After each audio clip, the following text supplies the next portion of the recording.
I'm telling you, Real American Freestyle Wrestling is gonna see me and John Jones at some point, and I'm gonna kick his ass like you would I would never love to believe. see. Because guess what? I still shoot because I still train wrestlers every single day. Daniel Cormier hints at settling unfinished business with John Jones this time on the wrestling mat. Longtime rivals Daniel Cormier and John Jones are once again crossing paths, but this time outside the octagon. While fans expected another fight announcement, the latest development takes their rivalry in a very different direction, as Ariel Helwani explains. One bit of breaking news that has dominated the news wire. Our old friends Daniel Cormier and John Jones are back. They are going toe-to-toe, not quite as you think, but they have been announced as the new coaches, not on The Ultimate Fighter, which would have been a great idea, but on that Russian reality show. 20 million for the kitchen scrap all over again. Yeah, here it is. Here it is. What is this, Alf? They did the Jan Aljo one. Is that Alf in the middle? I don't know. On Monday, Jones and Cormier were announced as coaches for the Alf MMA reality series. Reacting to the announcement, Ariel questioned why such a historic rivalry wasn't brought back on The Ultimate Fighter, noting the surprise and intrigue of seeing Jones and Cormier reunite instead on a Russian MMA reality show. If Jones and DC were going to do this, and I'm sure they got paid a pretty penny, Yeah, why wouldn't you have them coach The Ultimate Fighter? I agree. I imagine this penny was prettier. You think prettier than, certainly not that they could afford, but maybe that they were willing to pay, Yeah, right? yes.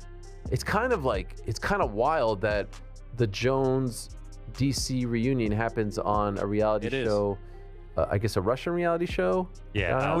Which is why I'm not trying to diminish it, but it's just like, wow. Meanwhile, Daniel Cormier made it clear that while a full MMA return may not be on the table, he's more than willing to face John Jones in a pure wrestling setting if the opportunity arises. He said, "Grappling? I don't know so much. Wrestling? Yeah, I'll wrestle John Jones. If someone wants to pay for it, give us a wrestling match. Me and John Jones. Freestyle wrestling. 2 or 3 minute periods. It won't take that long." Offering a more measured perspective on the rivalry, John Jones emphasized the bigger picture, suggesting that when elite competitors face off with mutual respect, the sport itself is the real winner regardless of the outcome. I feel like either way that fight were to go, no one loses in that fight. It generates so many millions for the sport, and there is just no losing when you have such high level people competing who respect each other. Moving on, Eric Jackman shared his disbelief at how the iconic rivalry is being revisited, pointing out how strange it feels that Jones and Cormier's first real crossover in years is happening on a reality show rather than inside the cage. No, I get it. I feel exactly the same way. It is weird that the first time we see them, that's why I'm like, they're in the same place. The first time we see them actually like cross paths again and ignite those emotions that they have from their rivalry is on a reality show. Like, looking beyond the shock value, Eric added that the real significance will depend on what comes out of the reunion, whether it reignites genuine tension, leads to unexpected respect, or simply ends up as a one-off payday with no real impact on their rivalry. If they fight in the kitchen? it depends. Well, yeah, it depends on what the result of this is. Is it, if it's both of them just coming in and getting a bag and being like, well, still hate you, see you later.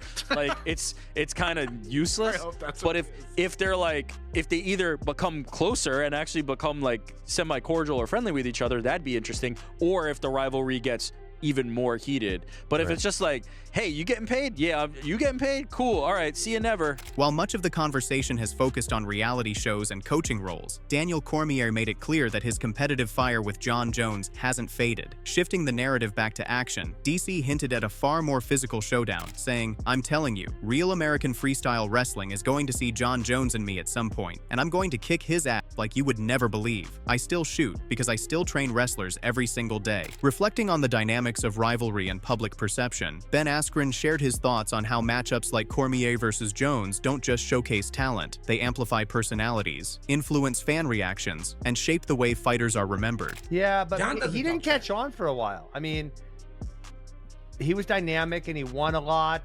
Honestly, you were kind of what made him catch on, because and it was funny. I always get mad because you're no offense, I don't want to make your head too big here. Like, you're just a good dude, right? People hated you and they took John's side on it, and I have no idea. I have no idea why. It was like the wildest thing ever. But you two going against each other, and actually, on this topic, specific topic, Front Row Brian and I did a show a long time ago. We were talking about best personalities, and it was funny. Most of the people on the best personality list had a rival on the list also, right? Yeah, you always have that. Amplified them. So Khabib and Conor, right? They amplified each other. Yes, You and John. And they were all these ones where people would amplify each other. And I thought that was, I didn't plan for that to happen, but once we did it, I was like, oh my God, that's really interesting. Following the announcement that they would serve as coaches on the new Russian MMA reality series, Jon Jones addressed their complicated past, opening up about the potential for reconciliation and what this collaboration could mean for their relationship. I think it'd be great to have Daniel Cormier part of this show. Obviously, him and I have a rough history. I know he doesn't like me very much. We've beaten him twice, but I think him coming out here to Thailand and filming with me would be great. Would be a great opportunity for us to mend this jacked up relationship. But I have no problems with him. I think, if anything, him coming out here would give us both an opportunity to maybe start a friendship. Adding another layer to the Jon Jones discussion, Ariel Helwani revisited the behind-the-scenes fallout surrounding Jones's UFC negotiations, explaining how money, broken commitments, and a sudden reversal ultimately led to his retirement announcement and the heavyweight title changing hands. Jon Jones wanted a lot of money. The number that I was told was 30 million. The UFC said no, then they said yes, then they got the money. They said, we got you the money, let's go, you versus Tom Aspinall. He said he was in. Took a few days, said he was out. I've told this story a million times now. No one has refuted it. By now, you hopefully believe me. And Dana White alluded to this when he made the announcement that Jon Jones had retired and they were stripping him of the belt, or he was vacating the title, whatever semantic you want to go with, and Tom Aspinall was now the new champ. He said he gave us his word and he backed out. And now, Jon Jones is apologizing for doing that. Or at least it has been revealed that he apologized for doing that. Continuing his explanation, Helwani clarified why Jones later issued an apology, pointing to the frustration within the UFC after public commitments were made. The money was secured, and the fight still failed to materialize. But if you're wondering why he's apologizing, it's for that reason. He said he was in, and then he said he was out. And I think Dana White doesn't like to come out in front of the media and say this is 100% happening and then look like he was a liar, because I think he believed that if we got him the money, he was going to do it. And they did. After years of one of MMA's fiercest rivalries, Daniel Cormier and Jon Jones are finding new ways to reignite their competitive fire. From intense octagon showdowns to unexpected reunions on reality shows, their story shows that rivalries can evolve while tension and respect remain high. Whether it's on the wrestling mat, coaching, or behind the scenes in Thailand, fans are witnessing a new chapter full of competition, legacy, and possible reconciliation. Wherever they meet, sparks fly. If Daniel Cormier and Jon Jones actually wrestle, who would come out on top and why? Drop your thoughts in the comments.